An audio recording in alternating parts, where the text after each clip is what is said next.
ये एटीपी यहाँ कितने बनेंगे 1, साइक्लिक में कितने एटीपी बनते हैं 2, NADPH2 कहाँ बनता है नॉन साइक्लिक में, साइक्लिक में नहीं बनेगा, याद रहेगा ये चार्ट। Yes ma'am.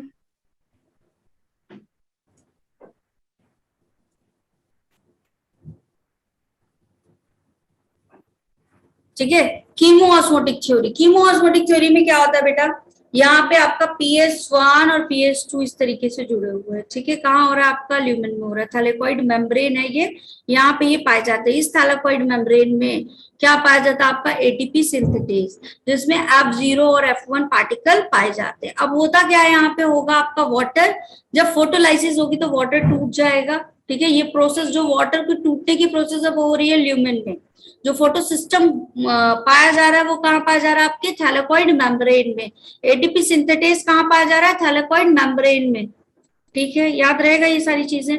अब यहाँ बहुत सारे प्रोटॉन बनना शुरू, तो जो प्रोटॉन बन रहे हैं बेटा तो क्या हो रहा है H+ का कॉन्सेंट्रेशन बढ़ रहा है, तो क्या हो जाएगा एसिडिक या बेसिक, एसिडिक इन्वायरमेंट, तो जब बहुत ज्यादा एसिडिक हो जाएगा तो प्रोटॉन क्या करेगा, ये एटीपी सिंथेटेज इसको आउट करेगा मेम्ब्रेन से, तो क्या होगा ये यहाँ इस मेम्ब्रेन से बाहर आ जाएंगे, तो एडीपी से किस में कन्वर्ट हो जाएंगे एटीपी में। अब क्वेश्चन आता है कि कितने प्रोटॉन कितने एटीपी बना रहे हैं, तो 2 प्रोटॉन 1 एटीपी बना रहे हैं, कितने प्रोटॉन है 2, एटीपी कितना है 1, आया समझ में, बोलो जल्दी। Yes ma'am. ठीक है, C3 साइकिल की बात करें तो C3 साइकिल कहाँ है आपका, लाइट डिपेंडेंट लाइट इंडिपेंडेंट,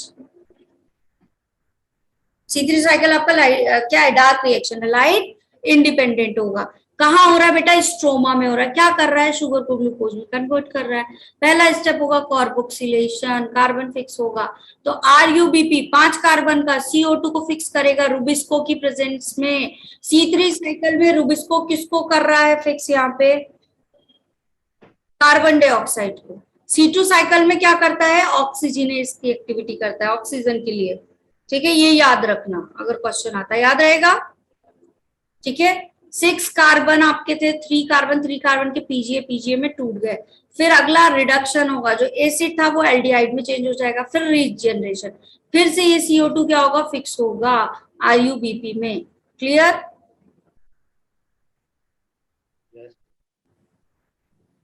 यहां तक कोई दिक्कत किसी को, नो।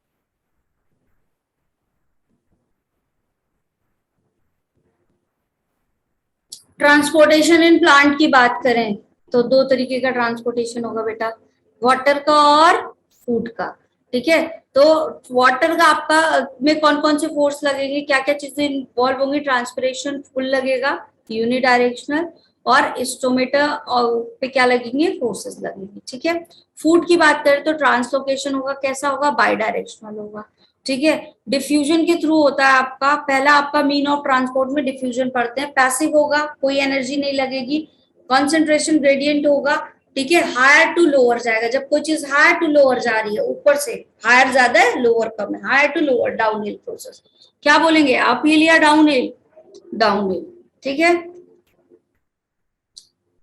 दूसरा कैसा होता है इंडिपेंडेंट ऑफ लिविंग सिस्टम होता है, इसमें कोई कैरियर प्रोटीन नहीं होते, कोई कैरियर प्रोटीन नहीं, कुछ नहीं है, तो कोई रोकने वाला नहीं है, कॉन्सेंट्रेशन जैसे ही बढ़ेगा वैसे ही जाना शुरू, तो नॉन इनहिबिटरी, ठीक है।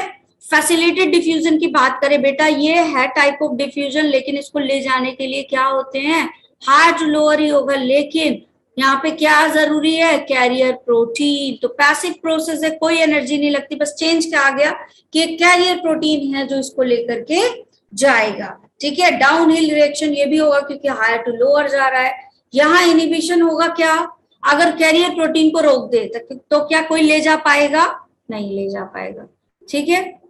अब अगर हम सैचुरेशन इफेक्ट की बात करें तो क्या होगा, सैचुरेशन इफेक्ट होगा भाई जितने कैरियर प्रोटीन उतना ही मॉलिक्यूल्स जा पाएंगे। अगर कैरियर प्रोटीन कम होगा तो क्या मॉलिक्यूल जा पाएंगे? नहीं। ठीक है, और जो नंबर ऑफ कैरियर प्रोटीन होते हैं डिसाइड करते हैं रेट ऑफ डिफ्यूजन को, तो ये सैचुरेशन इफेक्ट शो करता है। ठीक है, चैनल्स की बात करें तो कौन सा चैनल पाया जाता है यहाँ पे? Porin channel. नाम क्या है इसका? एक्वापोरिन। कितने प्रोटीन से मिलके बना हुआ है ये? 8 प्रोटीन से। ठीक है, कैसा होगा आपका? प्लाज्मा मेम्ब्रेन पे पाया जाता है, हाइड्रोफोबिक होगा। ठीक है, तो वाटर को ले जाने के लिए बनाया गया है। डायरेक्शन की बात कर ले, अगर सेम डायरेक्शन में मूवमेंट हो रहा है आपका तो इसको क्या बोला जाएगा? सिम्पोर्ट। क्या बोला जाएगा? सिम्पोर्ट। को ट्रांसपोर्ट करेगा। ठीक है, अगर एक हो रहा है आपका इस डायरेक्शन में मूवमेंट और एक हो रहा है इस डायरेक्शन में, अगर अपोजिट डायरेक्शन में मूवमेंट हो रहे हैं तो ये क्या कहलाएगा? एंटीपोड। हाइड्रोजन और पोटेशियम पंप इसके एग्जाम्पल है। कब? जब ड्यूरिंग स्टोमेटा ओपनिंग होती है तब। ठीक है, यूनिपोर्ट कैसा होता है? बस एक ही तरफ, एक जा रहा है सिंगल, एक ही डायरेक्शन में। ठीक है, जब आपका फ्रक्टोज जाता है स्मॉल इंटेस्टाइन में, ग्लूकोज में जाके चेंज होता है, तो ये यूनिपोर्ट का एग्जाम्पल है। ठीक है, याद रहेगा ट्रांसपोर्ट ये वाले। एक्टिव ट्रांसपोर्ट की बात करें, एनर्जी रिक्वायर्ड होगी। ये आपका अपील होता है। क्यों एनर्जी क्यों चाहिए? क्योंकि कम वाले से ज्यादा की तरफ भेज रहा है, तो कुछ ना कुछ तो एनर्जी लगाएंगे तभी तो वो जाएगा। बेचारा कम है, ज्यादा की तरफ जाना है तो एनर्जी लगा के जाएगा। एनर्जी के लिए क्या पाए जाते हैं बेटा? यहाँ पे पंप्स पाए जाते हैं। ठीक है, एनर्जी स्पेंडिंग प्रोटीन जिसको बोला जाता है। सैचुरेशन इफेक्ट देगा क्या? बिल्कुल देगा। अगर पंप नहीं सही से काम करेगा या जितने पंप हैं उतना ही तो लेके जाएगा। ठीक है, इनिबिटर प्रेजेंट होंगे। ठीक है, प्रोसेस कैसी होगी? क्योंकि एनर्जी लग रही है, और जहां पे एनर्जी लगती है वो सारी प्रोसेस कैसी होती है? फास्ट होती है। प्लांट वाटर रिलेशनशिप की बात करें तो नंबर ऑफ वाटर मॉलिक्यूल जब प्रेजेंट रहते हैं सॉल्यूशन में उसको कहा जाता है वाटर पोटेंशियल। ठीक है, अगर ज्यादा पानी मौजूद है तो वाटर पोटेंशियल ज्यादा। ठीक है, अगर कम है तो वाटर पोटेंशियल कम। ठीक है, अगर मैं बोलूं कि यहाँ पे क्या था, मैंने क्या किया? पानी था। ठीक है, तो ये क्या हो जाएगा आपका? प्योर वाटर का आपका वैल्यू कितनी होती है? 0। प्योर वाटर का सबसे ज्यादा पोटेंशियल होता है, वैल्यू कितनी मानी जाती है? 0। अब अगर इसमें हम ग्लूकोज ऐड कर रहे हैं तो वाटर पोटेंशियल कम होगा या ज्यादा? भाई उस ग्लास में ग्लूकोज के मॉलिक्यूल बढ़ने लगे और क्या होने लगा? पानी। वाटर पोटेंशियल क्या मानेंगे? अब कम मानेंगे। ठीक है, तो क्या हो जाएगा? वाटर पोटेंशियल हमेशा जैसे जैसे आपका सोल्यूट बढ़ता जाएगा water potential will be negative. Clear? Yes ma'am. Clear है सबको? तो एक बात बताओ, अगर किसी का वाटर पोटेंशियल क्या है? 11 है, और किसी का वाटर पोटेंशियल क्या है? -12 है, तो मूवमेंट 11 to 12 होगा या 12 to 11? 11 to 12। 11 to 12 होगा। क्यों? क्योंकि वाटर पोटेंशियल कहाँ ज्यादा है? जो जितना कम नेगेटिव उसका वाटर पोटेंशियल उतना ज्यादा, तो हायर वाटर पोटेंशियल तो लोअर जाएगा, तो यहां से यहां जाएगा। सही बोल रहे थे। ठीक है, तो वाटर कैसे मूव्स करेंगे? Higher water potential to lower pot, जितना निगेटिविटी बढ़ रही है उतना लोअर हो रहा है। सोल्यूट पोटेंशियल की बात करें तो निगेटिव होगा। ठीक है, वाटर मॉलिक्यूल्स बढ़ेंगे और सोल्यूट कॉन्सेंट्रेशन क्या होगा आपका? कम होगा। ठीक है, अगर वाटर पोटेंशियल ज्यादा है तो सोल्यूट का कॉन्सेंट्रेशन कम, वाटर पोटेंशियल कम तो सोल्यूट का कॉन्सेंट्रेशन ज्यादा। क्लियर है ये चीज? Yes ma'am. Type of solution की बात करें तो 3 होते हैं आपके, हाइपोटोनिक, हाइपरटोनिक और आइसोटोनिक। हाइपोटोनिक सॉल्यूशन में क्या होता है आपका? वाटर पोटेंशियल जो होता है और सोल्यूट का पोटेंशियल दोनों हाई होता है। ठीक है, तो क्या होगा उस कंडीशन में? बोलो। जो बाहर वाला आपका वो है वहां पे वाटर पोटेंशियल और सोल्यूट का पोटेंशियल क्या है आपका? हाई है, तो अंदर वाली सेल में वाटर पोटेंशियल कम हो जाएगा। तो सेल पानी किस तरफ से किस तरफ जाएगा? हायर टू लोअर, तो बाहर से अंदर की तरफ जाएगा पानी। ठीक है, तो जो थर्स्ट है वो क्या होगी आपकी? कम या ज्यादा? अगर टेम्परेचर ज्यादा है तो थर्स्ट या डीपीडी क्या हो जाएगी आपकी? कम हो जाएगी। ठीक है, प्लाज्मोलिसिस कब होगा? जब आपका क्या होगा, बाहर अंदर ज्यादा वाटर पोटेंशियल होगा, तभी तो अंदर से पानी निकल के बाहर जाने लगेगा, प्लाज्मोलिसिस। ठीक है, आइसोटोनिक में क्या होगा आपका,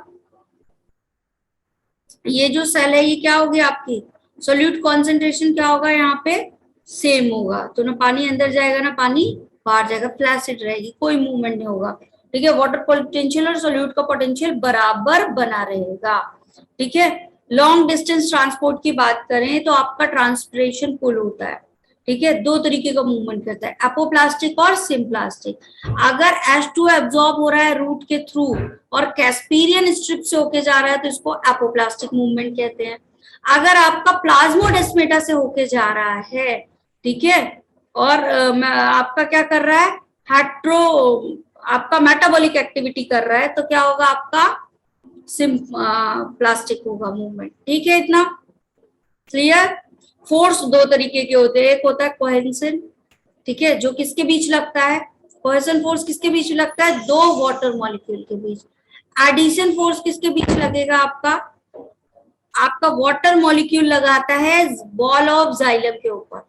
ठीक है, अगर दो मॉलिक्यूल जैसे यहां से जा रहा है बॉल ऑफ जाइलम, यहां से क्या कर रहा है, वाटर जा रहा है, तो जो इसके ऊपर फोर्स लगेगा वो आपका कौन सा होगा, कोहेशन फोर्स। लेकिन जो फोर्स इस पे लग रहा है वो कौन सा होगा आपका, एडिशन फोर्स। ठीक है, इससे क्या होता है, जो वाटर कॉलम है ये डिस्टर्ब नहीं होता, ब्रेक डाउन नहीं होता इसका।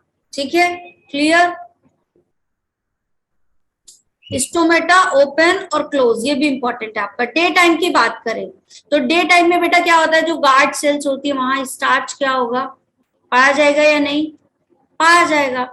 ठीक है, तो आपका जो फॉस्फोइनोल पायरुवेज है वो होगा यहाँ पे, चेंज होगा, तो पैपकेस के प्रेजेंस में चेंज हो जाएगा, किसमें बेटा, मैलिक एसिड में। ठीक है, मैलिक एसिड क्या करेगा आपका, यहाँ पे मैलेट बनाएगा। जब मैलेट बनाएगा और यहाँ अंदर आएंगे क्या, पोटेशियम, तो मैलेट एंड पोटेशियम दोनों मिलके क्या बना लेंगे, पोटेशियम मैलेट। और ये पोटेशियम मैलेट जो है वो क्या हो जाएगा आपका, कहाँ चल जाएंगे, आपके वैक्यूल में। ऑस्मोटिक जो आपका प्रेशर है वो क्या हो जाएगा, ज्यादा हो जाएगा, और क्या करेगा यहाँ पे, वाटर मॉलिक्यूल बढ़ना शुरू, वाटर मॉलिक्यूल अंदर आना शुरू हो जाएंगे, टर्गर प्रेशर बढ़ जाएगा। तो जब टर्गर प्रेशर बढ़ेगा तो ये क्या हो जाएगा, स्टोमेटा ओपन।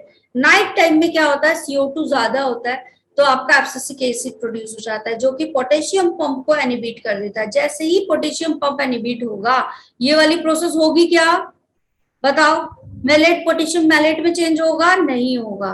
वैक्यूल में जाएगा, नहीं जाएगा। वाटर मॉलिक्यूल अंदर इनटेक होना शुरू होगा, नहीं होगा। टारगेट प्रेशर नहीं बढ़ेगा, स्टोमेटा ओपन ही नहीं होगा, क्लोज रह जाएगा। क्लियर, बोलो। Done everyone, Yes, ma'am. Yes, ma'am. कोई दिक्कत यहां तक, No, ma'am.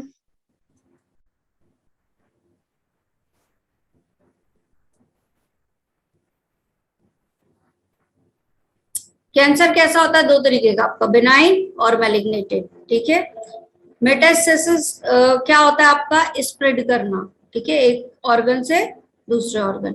रेगुलेट कैसे होता है, प्रोटोऑन्कोजीन और ट्यूमर सप्रेसर जीन और एपोप्टोटिक फैक्टर जो थे, प्रोग्राम सेल डेथ, ये इसको एक्टिवेट करते हैं। अगर दोनों आपका TSG और एपोप्टोसिस दोनों ऑन है, ठीक है, तो क्या होगा, नॉर्मल सेल का प्रोलिफरेशन होगा। प्रोटोऑन्कोजीन अगर बंद है तो क्या होगा आपका, तो भी क्या होगा आपका, नॉर्मल डिवीजन होगा। लेकिन प्रोटोऑन्कोजीन ऑन हो गया, ट्यूमर सप्रेसर जीन ऑफ हो गया, तो नॉर्मल डिवीजन होने लगेंगे। इसके प्रॉपर्टीज क्या क्या है, कोई कॉन्टेक्ट इनिबिशन नहीं करेगा, अनडिफरेंशिएटेड होता है, बहुत सारा क्या करेगा, हाई डिमांड ऑफ ग्लूकोज चाहिए और इसको किसी ग्रोथ फैक्टर की जरूरत नहीं है। एंजियोजेनेसिस करेगा, ब्लड वेसल्स का फॉर्मेशन करेगा। ठीक है, क्लियर। थेरेपी की बात करें तो बेनाइन वाले को केवल सर्जरी से रिमूव किया जा सकता है, बाकी रेडिएशन दिए जाते हैं। आयोडीन के थायराइड कैंसर में कीमोथेरेपी दी जाती है, ड्रग दी जाती है, आपका विनका रोजिया से विनब्लास्टिन निकाला जाता है, टेक्सास बकेटा से टेक्सोल, ठीक है, एज अ कीमोथेरेपी दिया जाता है। मलेरिया की बात करें, इंपॉर्टेंट वन, प्रोटोजोआ का डिसीज है बेटा, इसका पैथोजन कौन है, प्लाज्मोडियम, वेक्टर कौन है, फीमेल एनाफिलिस। ठीक है, कैसा डिसीज है, इन्फेक्शियस डिसीज है। ठीक है, दो होस्ट होते हैं, लाइफ साइकिल जो होता है वो कैसा होता है आपका, डाइजेनेटिक, दो होस्ट में कंप्लीट होता है। ठीक है, एक तो मैन के अंदर, दूसरा एनाफिलिस मॉस्किटो के अंदर। तो ए सेक्सुअल रिप्रोडक्शन कहाँ होगा? ह्यूमन बीइंग में, और आपका सेक्सुअल वाला कहाँ होगा? एनाफिलिस में। लेकिन सेक्सुअल रिप्रोडक्शन स्टार्ट कहाँ हो जाता है बेटा? ह्यूमन में, लेकिन फर्टिलाइजेशन वहां पे नहीं होता। ठीक है, होगा क्या? ध्यान से ये देख लो, बहुत कुछ रिवाइज हुआ या नहीं हुआ ये बताओ। और बहुत कुछ रिवाइज होगा, जिनको रिवीजन करना होगा रैंकर्स में आना। ठीक है, उसमें भी धड़ाधड़ स्लाइड पे रिवीजन कराऊंगी, बहुत कुछ हो जाएगा। जो तुम्हारा अब टाइम बचेगा उसको फिजिक्स केमिस्ट्री कर लेगा। ठीक है, जो भी रिवीजन करना होंगे, जितना पढ़ा है बस अब उसी को रिवाइज करना। मॉस्किटो ने बाइट किया, मॉस्किटो के अलावा में क्या था बेटा? स्पोरोजॉइड। तो इन्फेक्शियस स्टेज फॉर मैन अगर क्वेश्चन आता है तो क्या है तुम्हारी? स्पोरोजॉइट है। ठीक है, यहां से ये कहाँ चला जाएगा? लीवर में, हिपैटोसाइट में, और यहाँ करेगा सेक्सुअल रिप्रोडक्शन। मल्टीपल ऑफ फीजर, जिसको हम क्या कहते हैं? शाजोगोनी। और हिपैटिक जब बहुत सारा हो जाएगा तो हिपैटिक रप्चर। अब ये जो बच जाएगा वो किसको इन्फेक्ट करेगा? आरबीसी को। तो पहले लीवर को किया, फिर आरबीसी को किया। आरबीसी आपकी क्या है? इरिथ्रोसाइट। ठीक है, तो इरिथ्रोसाइटिक शाइजोगोनी हो रही है, यहाँ पे भी मल्टीपल फ्यूजन हो रहा है। अब आरबीसी जब बढ़ जाएगी तो आरबीसी रप्चर, और वहां से एक टॉक्सिन रिलीज होगा, हेमोजोइन। ठीक है, ये क्या करेगा? नेक्स्ट आरबीसी को अटैक करेगा, और ये टॉक्सिन जो है वो फीवर और चिल्स के सिम्टम्स जनरेट कराता है। एक तो ये अगले आरबीसी को रिएक्ट करेगा, दूसरा गैमेटोसाइट्स भी बनाएगा, लेकिन ये गैमेटोसाइट्स यहाँ पे फ्यूज नहीं होंगे। नेक्स्ट, अब जब इनको कोई दूसरा मच्छर काटेगा उसके अंदर ये गैमेटोसाइट्स चले जाएंगे, और वहां जाकर के क्या करेंगे? गैमेट्स बनाएंगे, फर्टिलाइजेशन करेंगे, जाइगोट बनाएंगे, और वापस से स्पोरोजोइड बना लेंगे, जो कि कहाँ पाया जाएगा? सलाइवरी ग्लैंड में। अब फिर से ये मच्छर किसी ह्यूमन बीइंग को काटेगा जो नॉन इन्फेक्शियस है, तो फिर उसके अंदर चला जाएगा। साइकिल समझ में आया सबको बेटा? Clear? Yes ma'am. Yes, ma'am. अब तो नहीं गए, बस करें जैसा तुम कहो, Yes. बस करें। चलो जाओ रेस्ट कर लो। ठीक है, इतना जितना रिवीजन हुआ ये लग रहा है कि हाँ इतना रिवीजन हो चुका है। डन? क्लियर? Yes ma'am. ठीक है, अभी बाकी रैंकर्स वाली बैच में आओगे तो बाकी ह्यूमन रिप्रोडक्शन, मतलब रिप्रोडक्शन, प्लांट, ह्यूमन, ये सारा, इकोलॉजी, इवोल्यूशन, ये सब करा दूंगी। ठीक है, ये सब हाई वेटेज वाले, मतलब ऐसा हो ही नहीं सकता कि यहाँ से क्वेश्चन नहीं आए तुम्हारे। ठीक है, बायोटेक एप्लीकेशन का रिवीजन करना है क्या कि बनेगा? बन रहा है वो बन जा रहा है। वो बन रहा है ना? चलो एक बार पूरा रिप्रोडक्शन करा दूंगी, क्योंकि वहां से बहुत क्वेश्चन आते हैं। Reproductive health, reproduction, plant animal दोनों, इवोल्यूशन, इकोलॉजी। ठीक है, ये इतना हम करेंगे अभी 1.5 घंटे की क्लास में। वो तो बायोलॉजी आपका ऑलमोस्ट रिवीजन हो गया। ठीक है, बाकी जो टाइम बचेगा तो जो जो पढ़ा है बस अब वही रिवाइज करो, नया कुछ नहीं। ठीक है, चलो बाय बाय एवरीवन, आराम से जाओ, खाओ पियो, थोड़ी देर रेस्ट करो और फिर पढ़ने बैठ जाओ। ठीक है, अब आराम से रहो। ठीक है, गुड लक एवरीवन। चलो see thank you ma'am. Rankers batch. ठीक है, Thank you, ma'am. चलो बाय बाय।